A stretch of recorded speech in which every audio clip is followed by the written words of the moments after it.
مارکہ حق کی فتح کا 1 سال مکمل، جی ایس کیو راولپنڈی میں سجے گی کل شاندار تقریب۔ فیلڈ مارشل سید عاصم منیر تقریب کے مہمان خصوصی ہوں گے۔ Air chief marshal Zaheer Babar Sidhu اور نیول چیف ایڈمرل نوید اشرف بھی تقریب میں شریک ہوں گے۔ تینوں مسلح افواج کے چاق و چوبند دستے سلامی پیش کریں گے۔ فیلڈ مارشل عاصم منیر تقریب سے خطاب کریں گے۔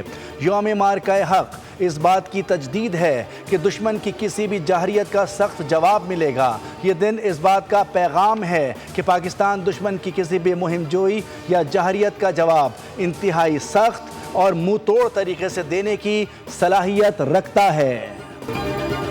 مارکہ حق کے 1 سال مکمل ہونے پر پیپلز پارٹی کے زیر اہتمام سی وی او پر تقریب۔ وزیر اعلیٰ سندھ مراد علی شاہ نے خطاب میں کہا کہ پاکستان نے بھارت سمیت دنیا کو بتایا کہ ہمارا دفاع ناقابل تسخیر ہے۔ پاکستان نے بھارت کے وہ طیارے گرائے جن پر اسے غرور تھا۔ 6 رافیل سمیت 8 بھارتی طیارے گرائے گئے۔ بھارت نے میزائل داغے تو فیلڈ مارشل نے جواب دینے کا فیصلہ کیا۔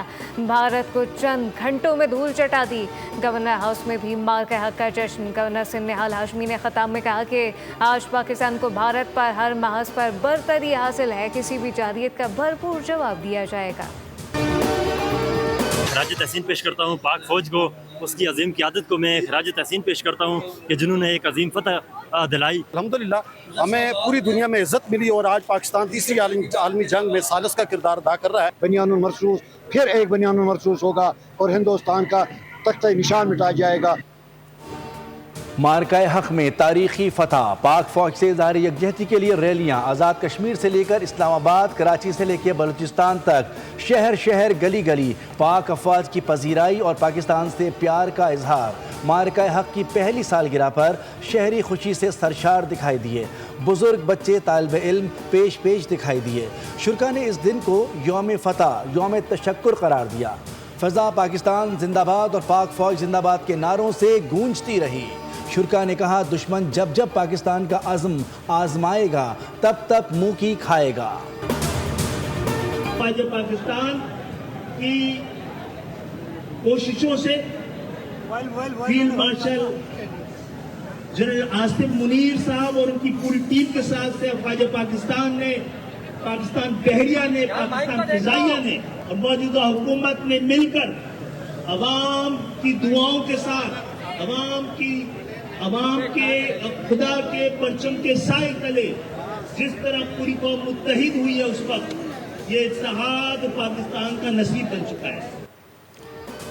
مارکہ حق اور حق غالب آ گیا۔ جشن فتح پر ایم کیو ایم پاکستان کا کراچی پریس کلب کے باہر عوامی اجتماع سے خطاب۔ پاک افواج سے مکمل یکجہتی کا اظہار کیا۔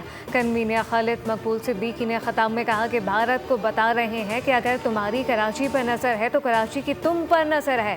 مصطفیٰ کمال نے کہا کہ پاکستان آج دنیا کے سامنے اپنی شاندار فتح کا جشن منا رہا ہے۔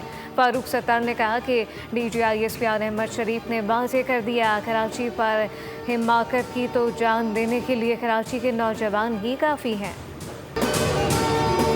پاکستان کے مضبوط دفاع کے سامنے بھارت بے بس۔ امرتسر پر پاکستانی حملوں کا گمراہ کن پروپیگنڈا بے نقاب۔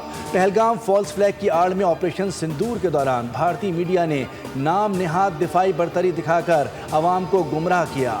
مارکہ حق میں بدترین ہزیمت کے دوران مودی سرکار نے امرتسر پر میزائل حملوں کا بے بنیاد الزام لگایا، جسے پاکستان نے ٹھوس شواہد کے ساتھ رد کر دیا۔ عالمی ماہرین اور سکھ رہنما پتون سنگھ پنو نے بھی بھارتی جھوٹ کو بے نقاب کر دیا۔ Raged on our eastern border. Its synchronized campaign disrupted the adversary power sector, transportation, energy supply chain, and infrastructure across critical networks. مارکہ حق کے دوران پاکستان ایئر فورس کے سائبر واریر کا دشمن پر کاری وار خاموش مگر فیصلہ کن محاذ کے مجاہدین نے بھارت کے بجلی، پیٹرولیم، انرجی گرڈ کو مفلوج کر دیا۔ حساس عسکری سرکاری تنصیبات سے اہم ڈیٹا حاصل کیا گیا۔ دشمن کی صلاحیتوں کو شدید دھچکا پہنچا۔ ڈیجیٹل محاذ پر مہلک کارروائیوں نے دشمن کو گھٹنے ٹیکنے پر مجبور کیا۔ If it doesn't get signed, they're going to have a lot of pain. They're going to have a lot of pain. They want to sign it, I will tell you. They want to sign it a lot more than I do. امریکہ کو جنگ بندی تجاویز پر ایران کے جواب کی امید۔ امریکی صدر ڈونلڈ ٹرمپ نے صحافیوں سے گفتگو کرتے ہوئے دھمکی دی کہ معاملات آگے نہ بڑھے تو پروجیکٹ فریڈم پلس کی طرف جا سکتے ہیں۔ پروجیکٹ فریڈم کے قلیل مدتی آپریشن کو دوبارہ شروع کر سکتے ہیں۔ پروجیکٹ فریڈم اچھا ہے لیکن اسے کرنے کے دوسرے طریقے بھی ہیں۔ اپنا کام کر رہے ہیں، کسی ڈیڈ لائن پر کوئی توجہ نہیں دیتے۔ ترجمان اعلانی وزارت خارجہ اسماعیل بقائی نے کہا کہ جب کسی حتمی نتیجے پر پہنچیں گے اس کا اعلان کریں گے۔ دشمن کی جمعرات کی رات کی کارروائی بین الاقوامی قوانین اور جنگ بندی کی کھلی خلاف ورزی تھی۔ ایرانی افواج اپنی تمام تر صلاحیتوں کے ساتھ مکمل طور پر تیار ہے، صورتحال پر قریبی نظر رکھے ہوئے ہے۔ مہنگائی کے ستائے عوام پر حکومت نے پھر لیوی بم گرا دیا۔ پیٹرول پر لیوی 103 روپے 50 پیسے سے بڑھ کر 117 روپے 41 پیسے فی لیٹر ہو گئی۔ ڈیزل پر لیوی 28 روپے 69 پیسے سے بڑھ کر 42 روپے 60 پیسے فی لیٹر مقرر۔ پیٹرول کی قیمت میں 14 روپے 92 پیسے اور ڈیزل کی قیمت میں 15 روپے کا اضافہ کیا گیا۔ پیٹرول کی نئی قیمت 414 روپے 78 پیسے جبکہ ہائی سپیڈ ڈیزل کی نئی قیمت 414 روپے 58 پیسے کر دی گئی ہے۔ پیٹرولیم مصنوعات کی قیمتوں میں مسلسل اضافے پر حکومتی اراکین اور اتحادی بھی بول پڑے۔ گورنر خیبر پختونخوا فیصل کریم کنڈی نے آبنہ ہرمز کی صورتحال پر تشویش ظاہر کرتے ہوئے کہا کہ حکومت اخراجات کم کر کے عوام کو ریلیف دے۔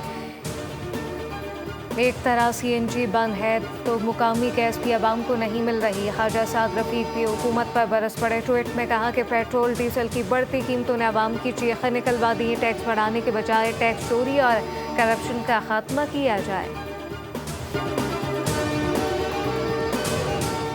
حکومت نے پیٹرول کو کمائی کا ذریعہ بنا لیا ہے۔ عالمی مارکیٹ میں قیمت کم کرنے کے باوجود عوام سے بھاری لیوی وصول کی جا رہی ہے۔ امیر جماعت اسلامی پاکستان حافظ نعیم الرحمان کا کہنا ہے کہ حکومت مسلسل پیٹرول اور ڈیزل کی قیمتوں میں اضافہ کر رہی ہے۔ طالب علم، مزدور اور عام شہری یہ لیوی ادا کر رہے ہیں جو بڑا ظلم ہے۔ حکمران طبقے کی شاہ خرچیاں اور مراد اسی طرح سے جاری ہیں۔ یہ دوسرا نظام زیادہ عرصے تک نہیں چل سکتا۔ PTI رہنما اسد قیصر نے کہا کہ مہنگائی اور بے روزگاری سے ملک کے عوام شدید پریشان ہیں۔ CNG کی بندش اور مہنگے پیٹرول نے عوام کی مشکلات بڑھا دیں۔ غریب کی سننے والے ہی کوئی نہیں ہے اور کیا بتائیں آپ، ہم مجبور پریشان ہیں، کوئی سننے والا ہے کوئی؟ کیا کریں گے، وہ غریب آدمی تو پس رہا ہے بس، اور کچھ وہ نہیں ہے اس کا حل۔ مگر غریب آدمی تو بس اس کے بعد پیٹرول ڈلوانے کے پیسے نہیں ہے، کھانے کے پیسے نہیں ہے، بجلی کے بل کے پیسے نہیں ہے، لیکن کیا کرے، بس مجبوری میں کر رہا ہے یہاں وہاں سے کر کے۔ پیٹرول بم حملے کے بعد عوام بلبلا اٹھے، حکومت کو آڑے ہاتھوں لے لیا، بولے پیٹرول بڑھتا ہے تو ہر چیز مہنگی ہو جاتی ہے۔ حکومت عالمی منڈی میں کمی کے بعد پاکستان میں بھی تیل کی قیمت کم کرے تاکہ عوام کو ریلیف مل سکے۔ عوام پریشان ہے، ہلکان ہے، کہتے ہیں کہ خدارا حکومت ان پر رحم کرے، مہنگائی ختم کرنے کے لیے اقدامات اٹھائے۔ سبسکرائب کریں اور بیل دبائیں تاکہ کوئی خبر رہ نہ جائے۔